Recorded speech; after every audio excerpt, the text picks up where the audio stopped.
चलिए, last class में कहाँ तक हुआ था?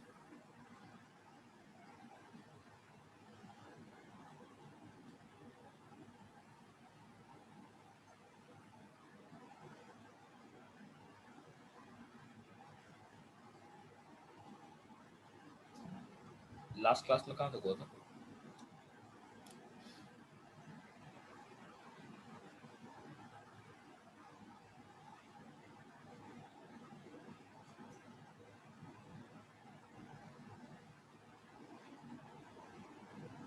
अच्छा, लैक्टेस नेचुरल मेथड हम लोगों का हो गया था। एक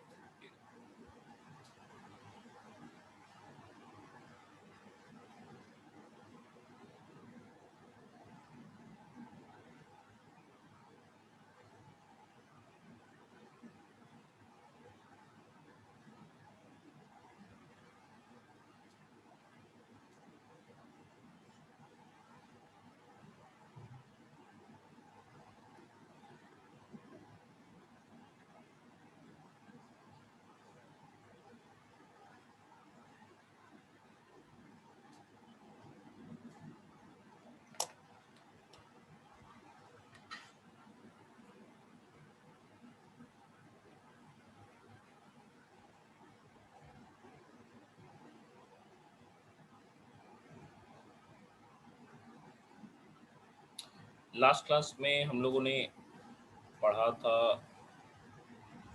नेचुरल मेथड्स को। नेचुरल मेथड्स में सबसे पहला जो है periodic abstinence, that is the two avoid between the fertile period. Next one is basal body temperature, and next C was withdrawal interruptus, and fourth was lactational amenorrhea.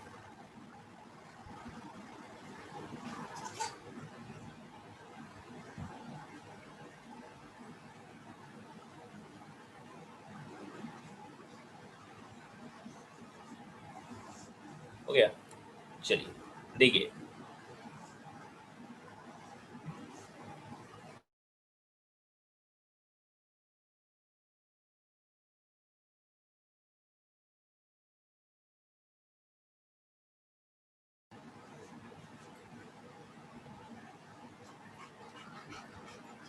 देखिए next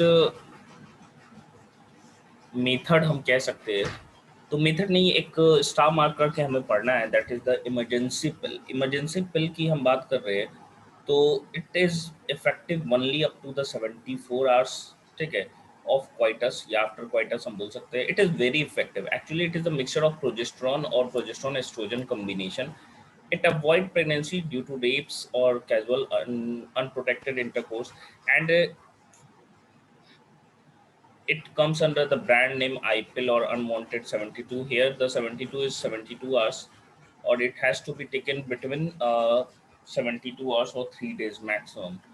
So it is a very effective pill. Actually, it forms or actually it damages the structure of the zygote. zygote को ही destroy करता है, जो कि बना रहता है.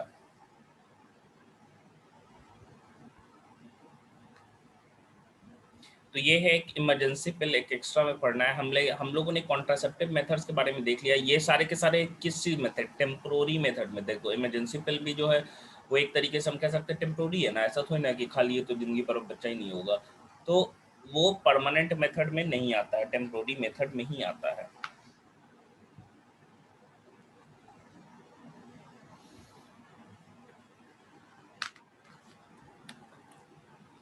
लिखिए तो।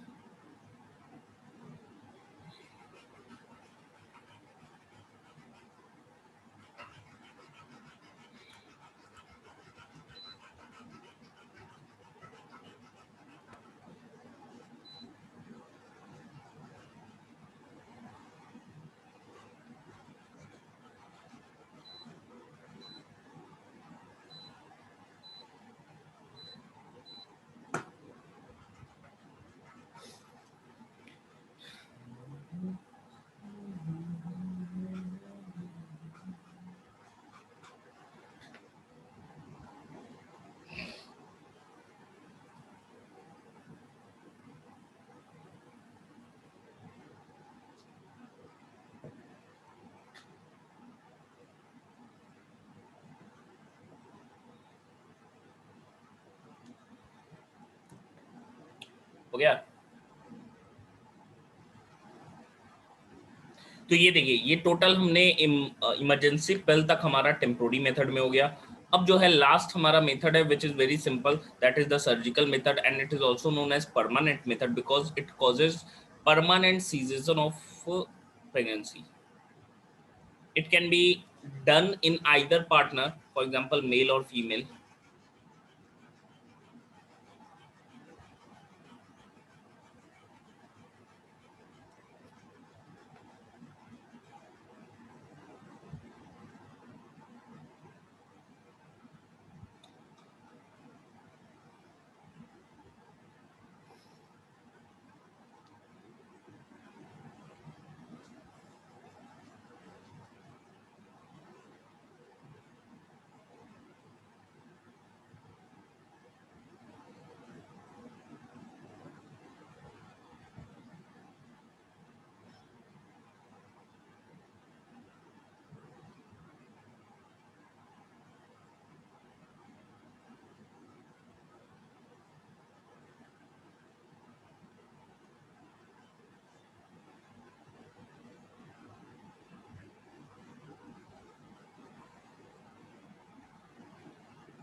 Sir, sir,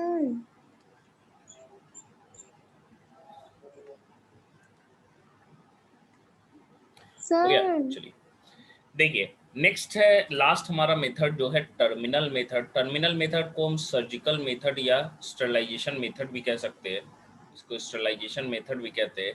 ये एक परमानेंट मेथड है, हाईली इफेक्टिव होता है, लेकिन इसकी रिवर्सिबिलिटी जो होती है काफ़ी पुअर या निल होती है। एक बार कर देने के बाद रिवर्स नहीं कर सकते। इसमें हम लोग क्या कर देते हैं, गैमीट का जो ट्रांसपोर्ट है उसी को ब्लॉक कर देते हैं। ठीक है, तो कॉन्सेप्शन तो होगा ही नहीं, जाहिर सी बात है। ये मेल में किया जाता है, ये फीमेल में किया जाता है। मेल में वास डिफरेंस को कट करके लाइगेट कर देते हैं, फीमेल में ओविडक्ट को कट करके या फेलोपियन ट्यूब को कट करके हम लोग लाइगेट कर देते हैं, इसीलिए ट्यूबेक्टोमी बोलते हैं। ट्यूबेक्टोमी ज़्यादातर केस में किया जाता है, मेल में कम ही। वैसेक्टोमी की हम बात करें तो 10 से 15% होता है, 85% ट्यूबेक्टोमी यानी कि फीमेल में स्टरलाइजेशन होता है। ये इसका मुख्य रूप से जो कारण है वो ये है कि जो भी डिलीवरीज सिजेरियन होती हैं उनमें क्योंकि ऑपरेशन हुआ रहता है, मतलब बॉडी जो है वो उसको चीरा रहता है, तो उसके लिए ज़्यादा आसान होता है कि वहीं पे ओविडक्ट को भी काट के लाइगेट कर दे, तो एक अनदर ऑपरेशन नहीं करना होगा। इस वजह से ज़्यादातर फीमेल्स में ही क्या होता है, ये स्टरलाइजेशन या टर्मिनल मेथड लोग करवाया जाते हैं या लोग करवाते हैं।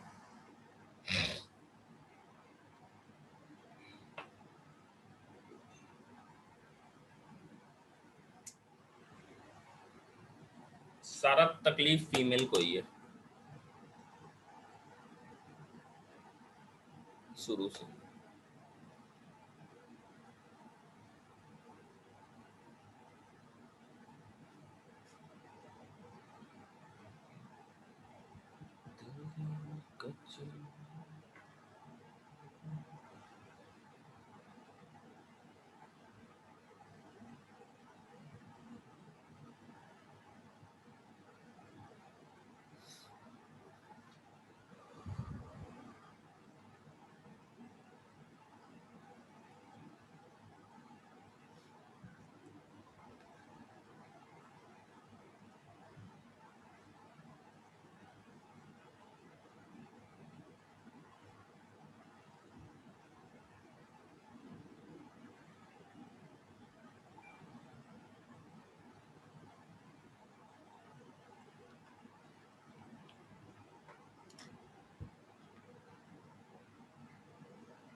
हो गया?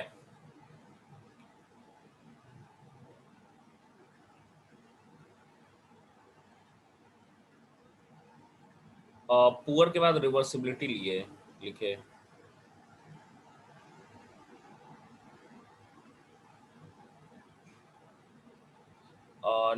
नहीं ओजस्वी बोलिए।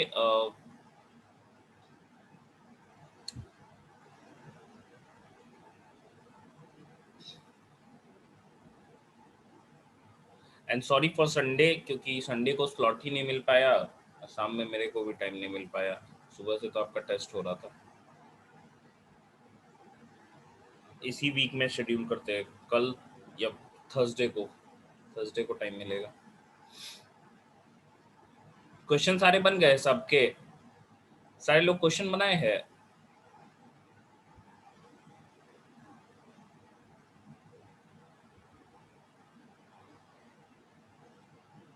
रफली कितना बना है? अच्छा, ये क्वेश्चन बन रहा है उस चैप्टर का, मतलब जितना हम लोग पढ़े उससे बन रहा क्वेश्चन?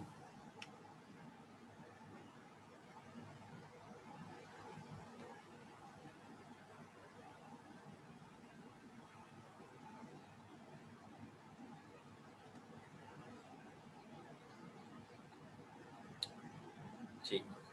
ऐसे वो आपका, हमको याद है क्वेश्चन आपका शायद एलन के मॉड्यूल का है, काफी अच्छा स्टैंडर्ड का क्वेश्चन है उसमें दिया हुआ।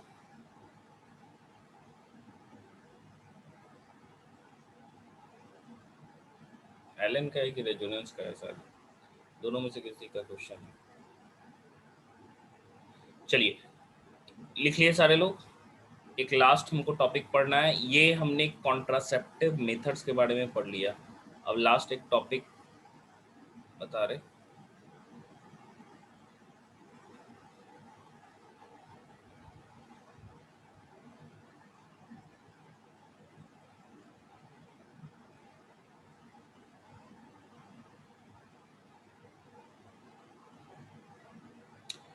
देखिए एक टर्म है ये, तो हम लोगों ने देखा कि भाई प्रेगनेंसी को हम रोक दें। अब एक्सीडेंटली प्रेग्नेंट हो गया इंडिविजुअल, या ना चाहते हुए भी अब हमको वो बच्चा नहीं चाहिए, तो हमारे पास मेडिकल टर्मिनेशन ऑफ प्रेगनेंसी का ऑप्शन बचता है क्या? ये हमारा चॉइस पे डिपेंड करता है क्या? तो यहाँ पे क्या है, इंटेंशनल या voluntary termination of pregnancy before full term. Full term के पहले, मतलब बच्चा पूरे तरीके से ग्रो करने से पहले उसको हम क्या करेंगे, इंटेंशनल, हमारी इच्छा से वो क्या कर रहे हैं, हम उसे अबॉर्ट कर रहे हैं। ठीक है, लेकिन इसका कंडीशन होना चाहिए। क्या कंडीशन होना चाहिए भाई? तो सबसे पहला जो कंडीशन हमको देखने को मिलता है, that will be a medical ground condition. For example when pregnancy might endanger to mother's life, mother's के लाइफ पे क्या होगा, डेंजर हो गया कि बच्चा भाई अब पैदा होगा तो मदर मर जाएगी। ठीक है, तो ये मेडिकल कंडीशन हो गया। नेक्स्ट होता है यूजेनिक कंडीशन। यूजेनिक कंडीशन मतलब, यू का मतलब क्या होता है, ट्रू, जेनिक का मतलब जनरेशन, मतलब बच्चा जो पैदा होने वाला है कोई सीरियस इलनेस के साथ पैदा होने वाला है। ठीक है, मतलब नॉर्मल बच्चा नहीं पैदा होगा। नेक्स्ट तीसरा ह्यूमैनिटेरियन ग्राउंड हो सकता है कि भाई इंसानियत के नाते, जैसे for example when pregnancy is result of rape, that is in the case of rape the child shall be aborted obviously. तो ये है ह्यूमैनिटेरियन ग्राउंड्स आपके।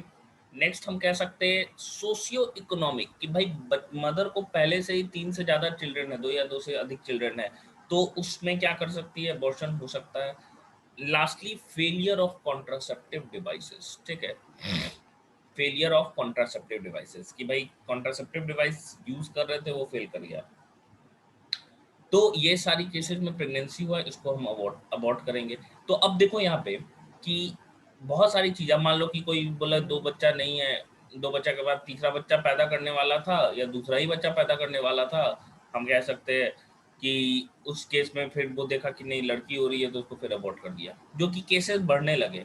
तो इसीलिए medical termination of pregnancy act पहले से था, 2017 में उसको अमेंडमेंट किया गया, मतलब उसमें कुछ सुधार किया गया।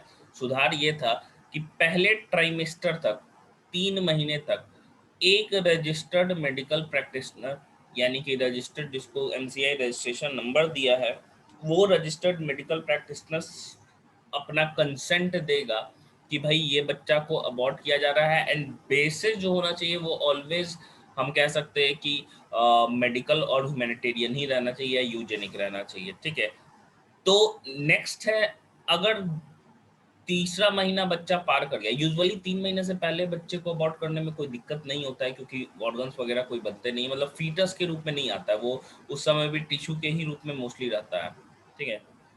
मतलब 1 महीना का या 1.5 महीना का बच्चा या 2 महीना का ऐसे करके, और बच्चे का साइज भी छोटा रहता है, मतलब फीटस का साइज भी छोटा रहता है। नेक्स्ट सेकेंड ट्राइमेस्टर तक, मतलब तीसरे से छठे महीने तक, इसके बीच अगर अबॉर्शन होता है तो दो मेडिकल प्रैक्टिशनर का कंसेंट चाहिए होगा, उनका कंसेंट लेटर चाहिए होगा बिफोर अबॉर्शन।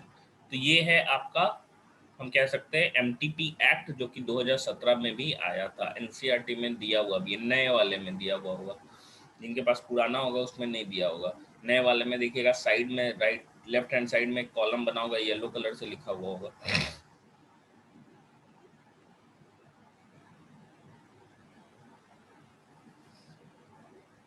लिखिए।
First line is, when pregnancy might endanger to mother's life.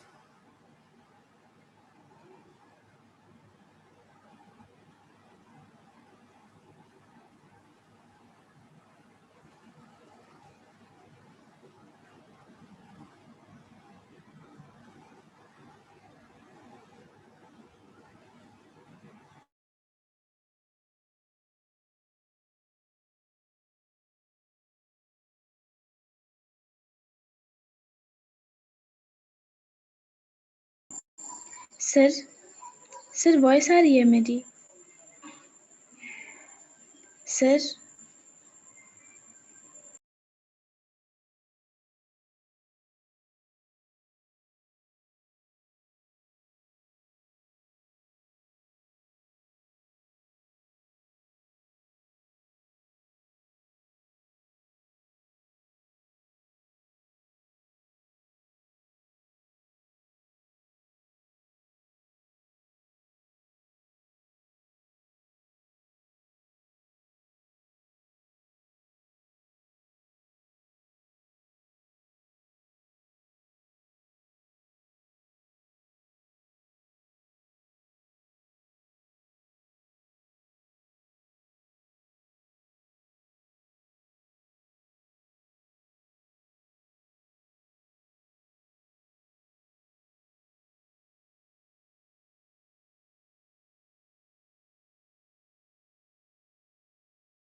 एक मिनट रुकेगा।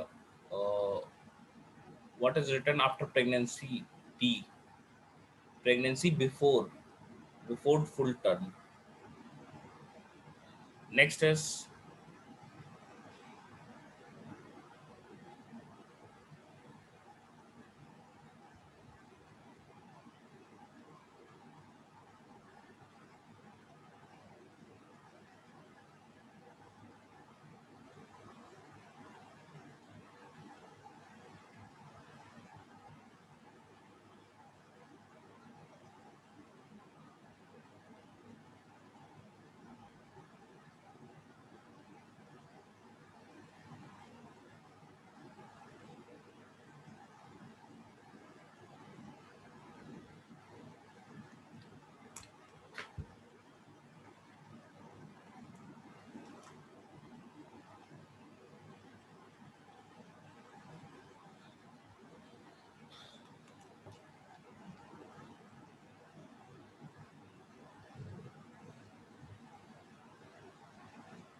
हो गया।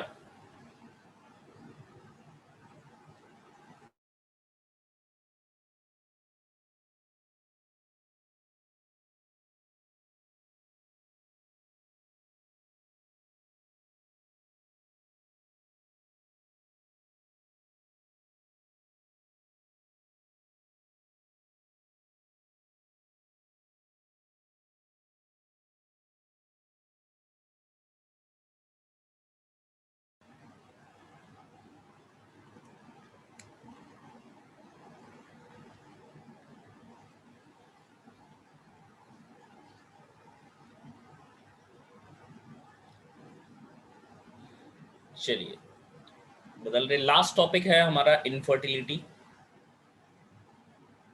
नेक्स्ट स्लाइड यूज करो।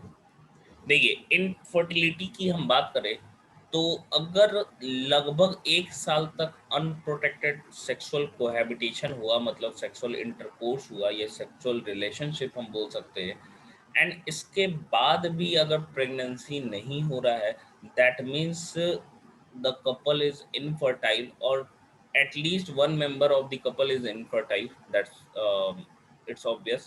So इस चीज को प्रिवेंट करने के लिए इसको असिस्ट किया गया। असिस्टेड रिप्रोडक्टिव टेक्नोलॉजीज हम लोग बोलते हैं, जिसको आर्ट भी कहते हैं, जो बेसिकली दो तरह का होता है। सबसे पहला हम बोल सकते हैं इन विट्रो फर्टिलाइजेशन। यहाँ पे हम लोग क्या करते हैं, देखो इन विट्रो बोल रहे हैं मतलब आउटसाइड द बॉडी हम फर्टिलाइजेशन करा रहे हैं in a simulated condition. Simulated condition किसको बोल सकते हैं कि भाई सिमिलर कंडीशन में, ठीक है। सिमुलेटेड कंडीशन मतलब सिमिलर कंडीशन में। नेक्स्ट हम बात कर सकते हैं, तो नेक्स्ट जो होगा वो है इन वीवो फर्टिलाइजेशन, जहाँ की बॉडी के अंदर ही फर्टिलाइजेशन करवाया जाता है। तो दो ही हमको पढ़ना है, इन विट्रो और इन वीवो कह सकते हैं फर्टिलाइजेशन, ठीक है। दो तरह का फर्टिलाइजेशन हमको देखना है इसमें, जो कि इनफर्टिलिटी का टॉपिक है। तो सिंपल सा चीज़ है कि अगर 1 साल तक अनप्रोटेक्टेड सेक्सुअल इंटरकोर्स हुआ या रिलेशनशिप रहा, इसके बाद भी अगर प्रेगनेंसी नहीं हो पा रहा है, दैट मीन्स वो इनफर्टिलिटी का रिजल्ट है, ठीक है। एंड इसी को हेल्प कर सकते हैं, इसी को रोक सकते हैं हम लोग आर्ट के जरिए कि इनफर्टिलिटी नहीं हो। भाई फर्टाइल इंडिविजुअल को कर सकते हैं हम लोग बाई आर्ट। लिखिए तो हम लोग देख।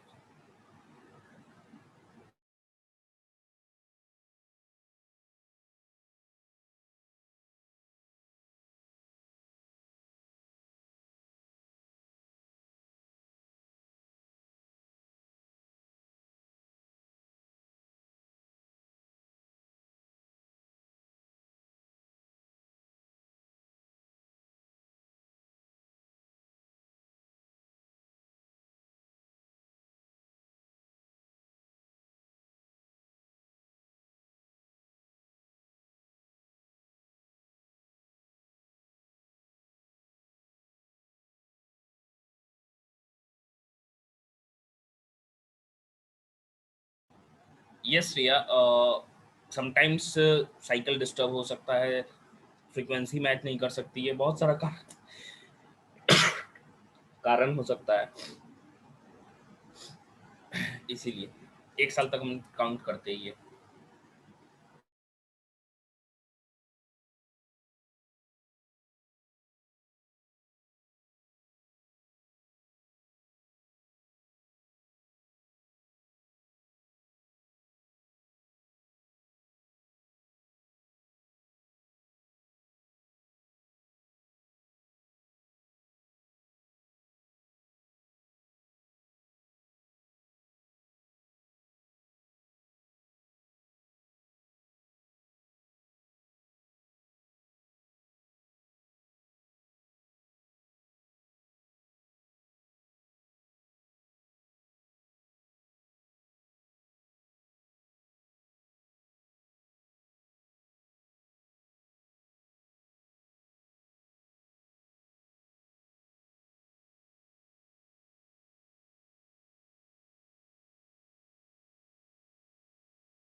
हो गया, चलिए नेक्स्ट देखिए। इसमें सबसे पहला आता है in vitro fertilisation. In vitro fertilisation में हम क्या कह सकते हैं, जहाँ फर्टिलाइजेशन हम आउटसाइड द बॉडी करवा रहे हैं फीमेल के बाहर, क्योंकि फीमेल में ही फर्टिलाइजेशन होता है।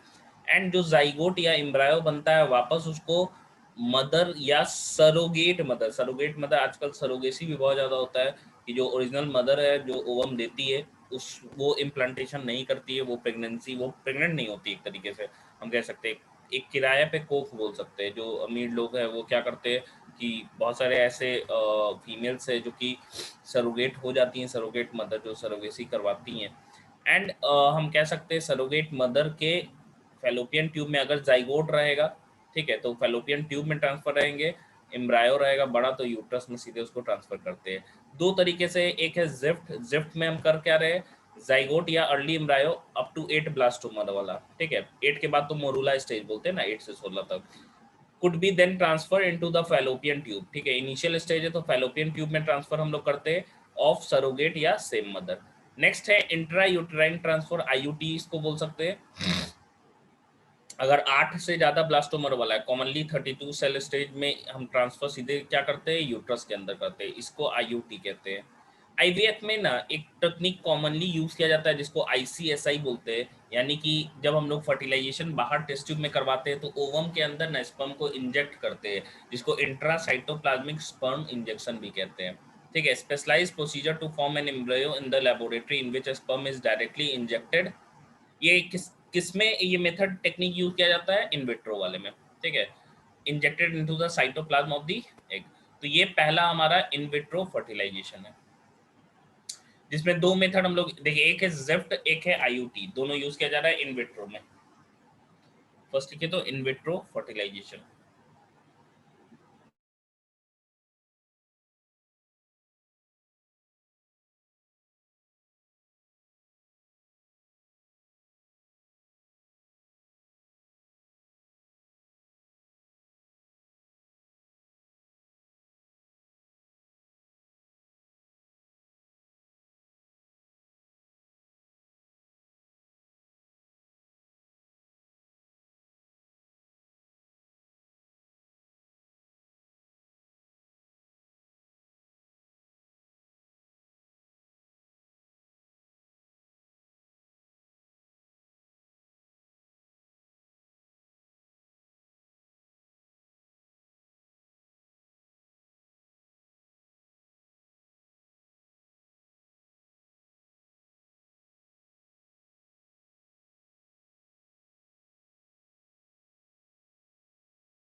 हो गया क्या?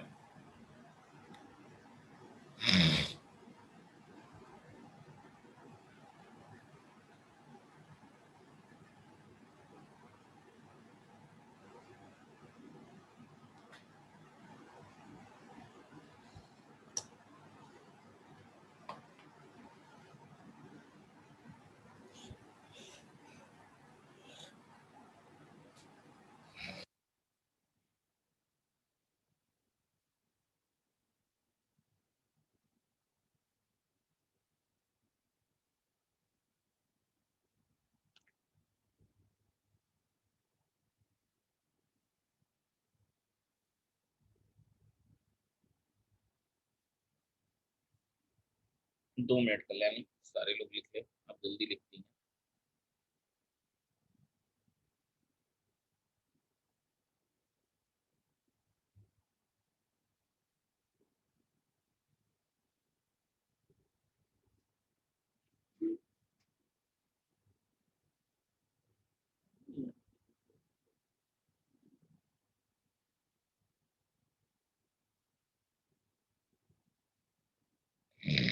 चलिए,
सॉरी, हो गया। देखिए, तो क्लियरली दो चीजें हैं हमारे पास, दो मेथड्स है, या तो छोटा रहेगा तो सीधे फैलोपियन ट्यूब के अंदर, बड़ा रहेगा तो यूट्रस के अंदर। इस टेक्निक के अंदर आईसीएसआई यूज करते हैं, जहाँ पे स्पर्म जो है डायरेक्टली इंजेक्ट करते हैं, एक हेल्दी डोनर लेते हैं हम लोग, बी ए फादर और हेल्दी डोनर, कोई भी हो सकता है। एंड फिर इम्ब्रायो या अर्ली ब्लास्टोमर बन जाएगा, जाइगोट बन जाएगा, तो सीधे ही उसको हम लोग उठा के डाल देंगे फैलोपियन ट्यूब या यूट्रस के अंदर। अब देखो, इन विट्रो जिसमें हो रहा है उसी में ऑप्शन होता है सरोगेसी का।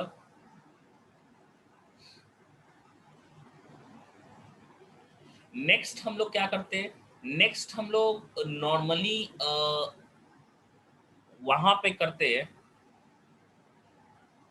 देखो, ये मेथड हम लोग इन विट्रो कब किए कि भाई फीमेल में इम्प्लांटेशन हो सकता है, मतलब वो प्रेग्नेंट हो सकती है आराम से, बच्चे को मतलब पूरा अच्छे से जेस्टेशन उसका हो सकता है, लेकिन क्या नहीं हो पा रहा है, तो भाई फर्टिलाइजेशन नहीं हो पा रहा है ड्यू टू सम रीजन, कि भाई उतना टेम्परेचर या ऑप्टिमम वो कंडीशन नहीं मिल पाता है, तो हम बाहर करवा देते हैं, फिर फीमेल में ही डाल देते हैं।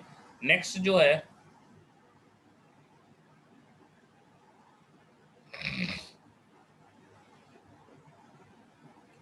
हो गया था, नहीं हुआ।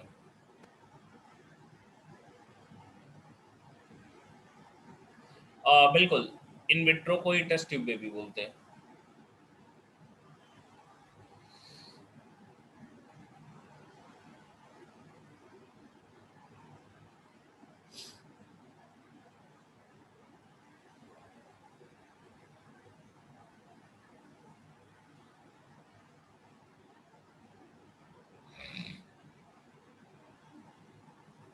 नहीं, बॉडी के बाहर कल्याणी फीटस का ग्रोथ नहीं हो सकता है, अभी तक तो नहीं हो सकता।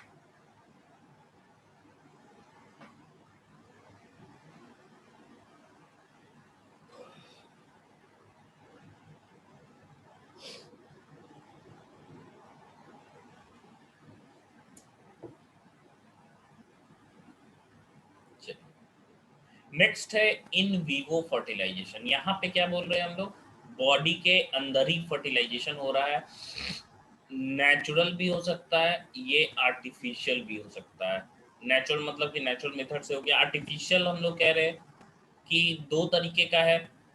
एक हो गया नेचुरली, तो अपने आप हो रहा है कि भाई खुद ही गैमेट बना है, खुद ही फर्टिलाइजेशन होगा, स्पर्म आएगा तो होगा। आर्टिफिशियल में यहाँ पे हम लोग देखते हैं एक गिफ्ट कहते हैं, वो था जिफ्ट, ये था गिफ्ट। गिफ्ट में गिफ्ट एक्चुअली दिया जाता है किसको भाई, कि अगर फीमेल जो है वो ओवम प्रोड्यूस ही नहीं कर पा रही है, ठीक है, तो एक हेल्दी डोनर से ओवम को कनेक्ट करके जो मदर है उसके फीटस में हम लोग उसके उसके बॉडी के अंदर क्या कर देते हैं, डाल देते हैं यूट्रस के अंदर या फेलोपियन ट्यूब के अंदर।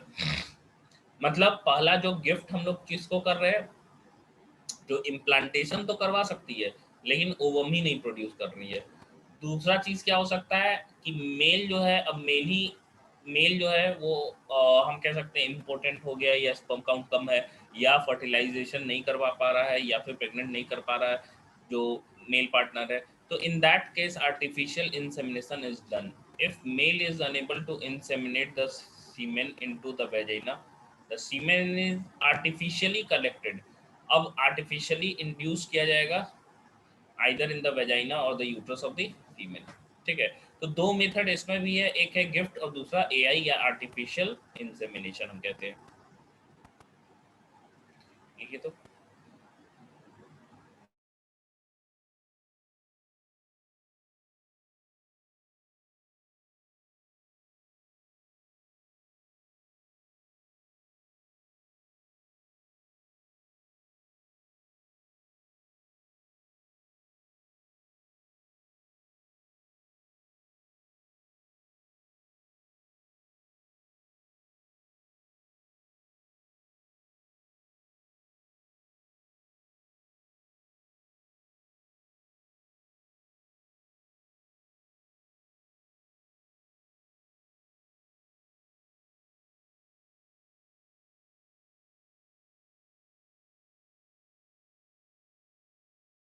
आर्टिफिशियल सीमेन मीन्स नहीं होता है, सीमेन आर्टिफिशियली कलेक्ट होता है, कि आर्टिफिशियली कलेक्ट हुआ एंड नेचुरल तरीके से नहीं डाला जा रहा है। Doctors are putting that sperm into the vagina or uterus.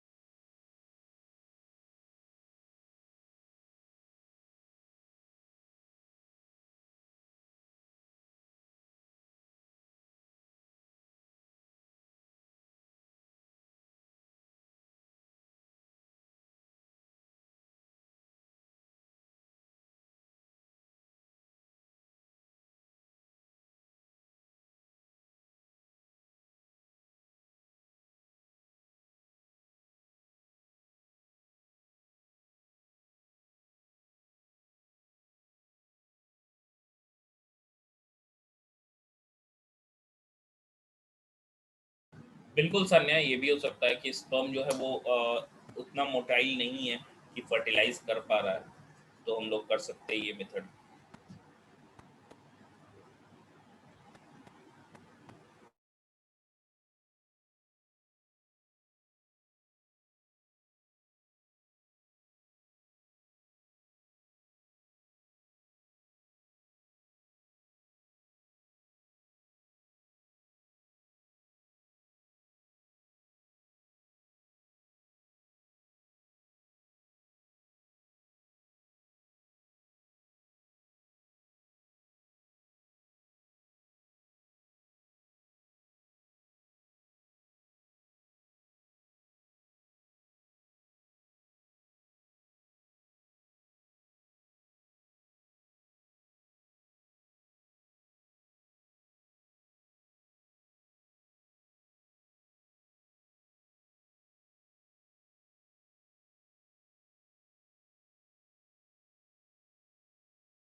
हो गया।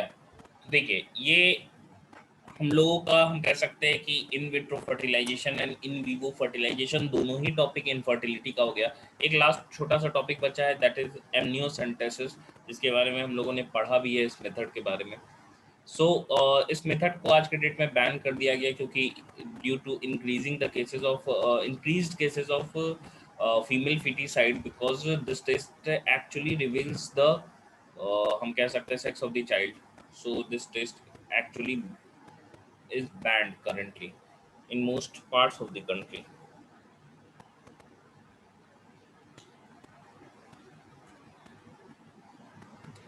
So next is amniocentesis. This test actually done for testing a genetic disorder, metabolic defect. मान लो कि जेनेटिक डिसऑर्डर की कोई जेनेटिक डिसऑर्डर है, जैसे मान लो हम लोग पढ़ेंगे भी जेनेटिक्स में बहुत सारा सिंड्रोम होता है, down syndrome, Turner syndrome, Klinefelter syndrome, ये सारे सिंड्रोम्स होते हैं। तो उनमें बच्चे पैदा हो रहे हैं, सेक्स का डिटेक्शन भी होता है, साथ ही साथ मेटाबॉलिक डिफेक्ट है, मान लो कि कोई ऑर्गन अच्छे तरीके से काम नहीं कर पा रहा है, तभी भी हम लोग इस चीज़ को डिटेक्ट कर पाएंगे। Sex determination test based on chromosomal pattern.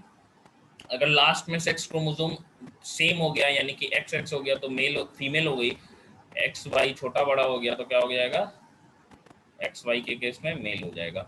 In the fetal cells present in the amniotic fluid taken out by long needles inserted into the abdominal cavity in 14th to 15th week of pregnancy. It is actually banned to legally check increasing female feticide.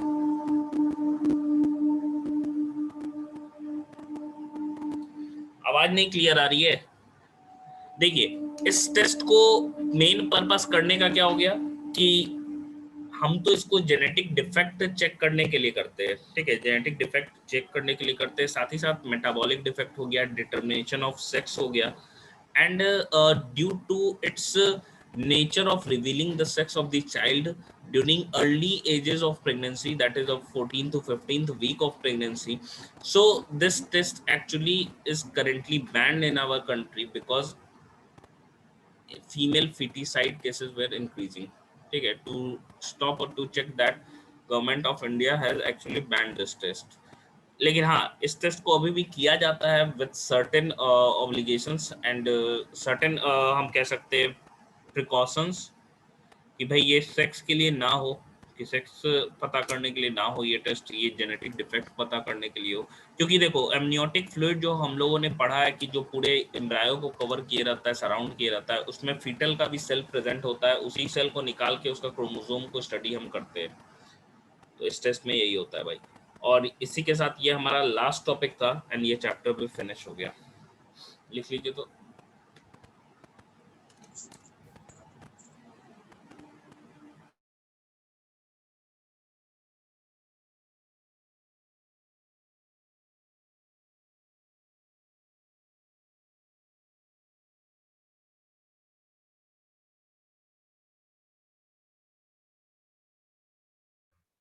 Sorry, sorry.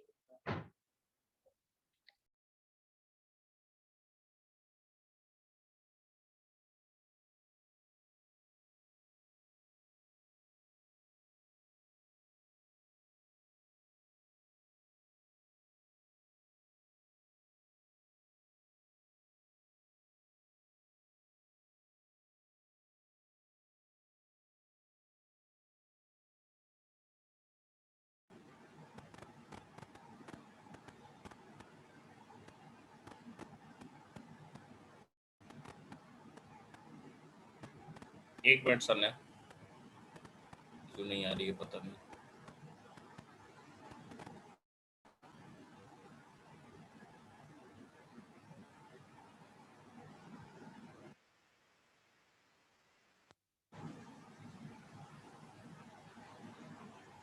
आवाज आ रही है?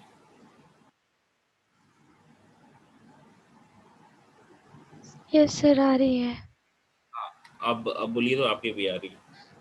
Sir आप बोले थे ना कि मतलब organs के डेवलपमेंट के लिए भी ये एमिनोसेंटेसिस टेस्ट करते हैं, तो सर फीटल फ्लूइड में मतलब ये कैसे पॉसिबल है? उस टाइम तो सर सर फीटल का डेवलपमेंट होता है ना, तो तो मतलब इसीलिए हम लोग चेक कर पाते हैं कि क्रोमोसोम को जब स्टडी करते हैं तो उसके जीन्स को आइडेंटिफाई करते हैं कि नॉर्मल जीन्स है कि नहीं है। तो अगर वो क्रोमोसोमल कुछ भी डिफेक्ट होगा तो ऑर्गन भी तो अच्छा नहीं बनेगा। हाँ सर। और सर वो आप लास्ट स्लाइड में बोले थे ना कि मतलब वुमेन जो है ओवम प्रोड्यूस करेगी पर फर्टिलाइज नहीं होगा, तो वो हार्मोनल कंडीशन के कारण फर्टिलाइज नहीं होगा या फिर कुछ और भी रीजन है? फीमेल का इंटरनल इन्वायरमेंट हो सकता है, या मेल का हम कह सकते हैं इम्पोटेंसी हो सकता है कि भाई स्पर्म जो है वो फर्टिलाइज नहीं कर पा रहा है।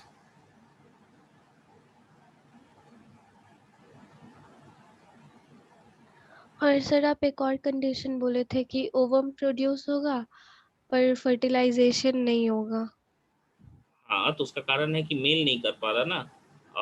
ओवम प्रोड्यूस होगी, हो सकता है कि कंडीशन वैसा हो कि फर्टिलाइजेशन ना हो, जैसे नॉर्मल ओवम प्रोड्यूस की फीमेल, ठीक है, लेकिन फर्टिलाइजेशन करने के लिए जो कंडीशन चाहिए फैलोपियन ट्यूब में वैसा टेम्परेचर, ऑप्टिमम पीएच वगैरह नहीं मिल पा रहा है, जिसके कारण नहीं हो पा रहा है। तो ओवम को हम एक्सट्रैक्ट कर लेंगे, उसको भी एक्सट्रैक्ट कर लेंगे, मेल को भी बाहर फर्टिलाइजेशन करा दिए। लेकिन इम्प्लांटेशन करवा सकती है फीमेल, फीमेल में इम्प्लांटेशन में दिक्कत नहीं है, फर्टिलाइजेशन में दिक्कत था।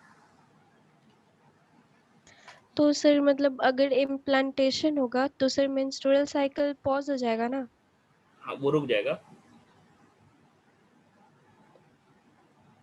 सर मतलब कैसे सर? मतलब ओवम तो फीमेल का नहीं था, उसको तो सर आर्टिफिशियली ट्रांसफर किया गया ना, तो सर इससे मेंस्ट्रुअल साइकिल कैसे अफेक्ट होगा? अ, एक मिनट, आर्टिफिशियली ट्रांसफर किया गया, आप किसके केस में कह रहे हैं?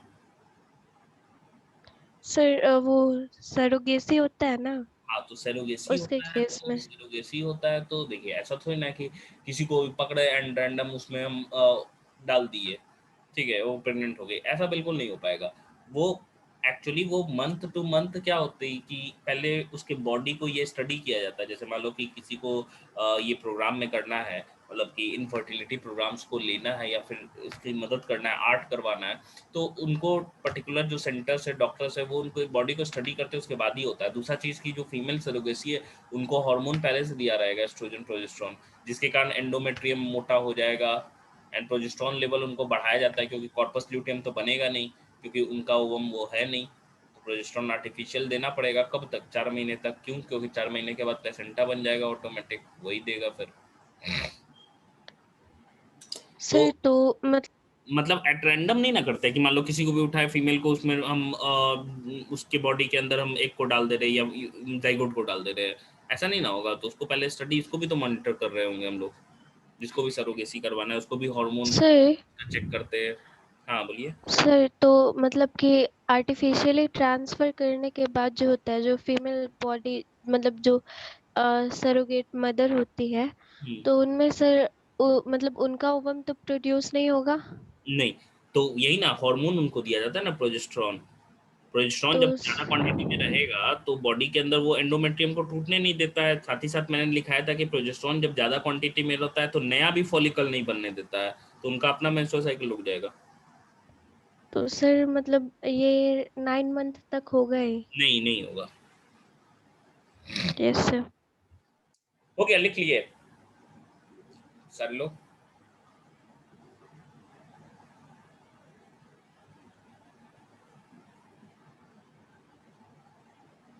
चलिए, तो अब बोलिए कि हम लोग नया चैप्टर स्टार्ट करें कि क्वेश्चन डिस्कस करें रिप्रोडक्शन का? सर अभी जो टेस्ट होने वाला है उसमें सेकंड चैप्टर का टेस्ट होगा ना? हाँ, सर तो उसका एक बार डीएसएस क्लास ले लीजिए ना, इस वीक में, क्योंकि सर। क्वेश्चन डिस्कस कर ले, ठीक है। इस वीक में मैं ट्राई ठीक है करूँ, सर। ठीक है, कि इस वीक में एक तो एटलीस्ट लग जाए आपका डीएसएस, ये वाला जो रिप्रोडक्शन वाला है, यस सर। ठीक है। और 1 मिनट रुकिएगा, मैं देख रहा हूँ मैंने कहाँ भेजा था वो, 1 मिनट रुकिएगा।